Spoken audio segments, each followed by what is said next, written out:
distance, in terms of Cisco, every vendor has their own way to call this. So administrative distance basically tells you the trustworthiness of the routing information. So lower the value is more trusted. Let's try to understand what is this exactly. Now let's say we have a router and the router is learning about a specific network. Let's say there is a 192.168.2 network, and it is learning about this network from multiple different paths. It is learning from this side. Maybe you have configured some dynamic protocol, let's say EHRP, and also I'm learning from this side, maybe an OSPF, or maybe you can say static, let's say, or any other protocol. So which means there is a possibility that normally most of the time when we configure, we don't configure multiple routes, multiple static routes or multiple routings. But let's say due to some reason you have some multiple routings enabled and you're learning the same information from two different protocols. So it has to use any one. It cannot say that I'll use both. It has to trust any one routing. So it has to decide who is more trusted, who is more reliable, or which routing exactly I have to use. So in this case, it will see something called administrative distance values. Cisco uses these default administrative distance values based on Cisco metrics. And the EHRP have the administrative distance value of 90. OSPF has the administrative distance value of 110. So the router will decide to listen to the EHRP because that is a little bit more trusted. So the lower the value, the more trusted. So which means the router will always forward the packet based on the route or the best route which is learned from EHRP. So this is something you will see. Or in other words, you can also say you might be learning from the static route, or you can take a simple example where you have configured two routes. Like in the case of default routing or static routing, also will use the same thing, where we'll simply say that, let's say this is my primary ISP connection. We use a default routing. There is a default routing, what we'll see in the default routing section. So what we do is, I want to make sure that all the traffic should go to the ISP via primary link. And let's say this is my 150 Mbps link, and this is my just 20 Mbps link.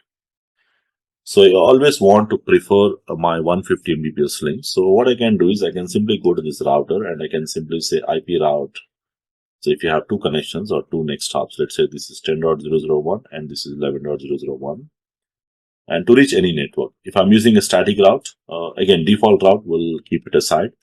If you are writing a route for any specific network, let's say 200.1.1 network, we say IP route 200.1.1 network, whatever the subnet mask.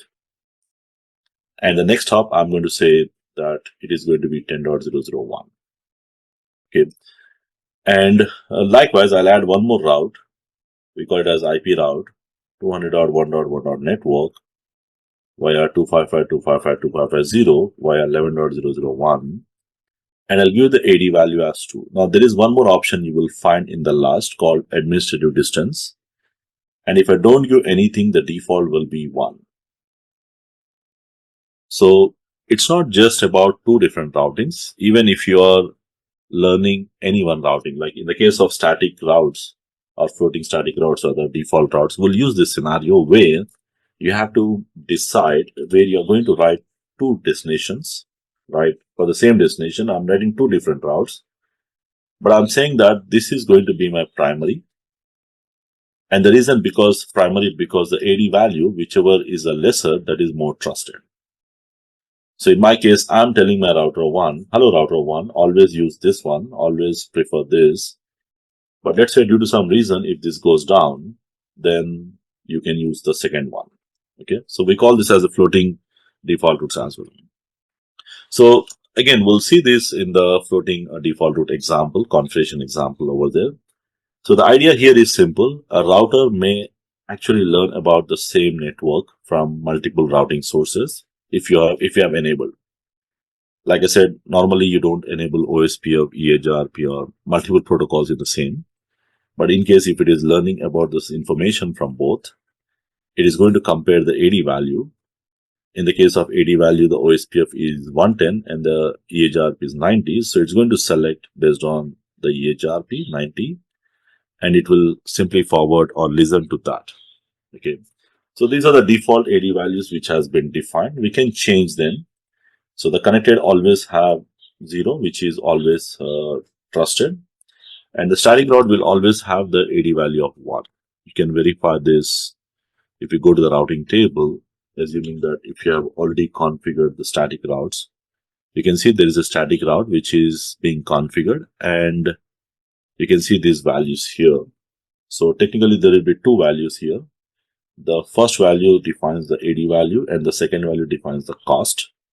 So the cost is something you will see when we go to the dynamic routing, especially if you're using EHRP or OSPF protocols, and the AD value will be mentioned here. So if this protocol is OSPF, you'll see O here, then you'll see the AD value is 110, and then the cost will be changing. So depending upon the protocol, these AD values will change. Okay. So what is this AD value? AD value is simple. It defines which route is more preferable. So always when you're enabling multiple protocols, or if you don't enable, normally we don't enable dynamic routings like this, but anytime you see the router is going to select this route, not this one, then you have to compare whether there is an AD value configured, which is, it's not configured actually, the AD value is by default present. So the route with a lesser AD value is being preferred.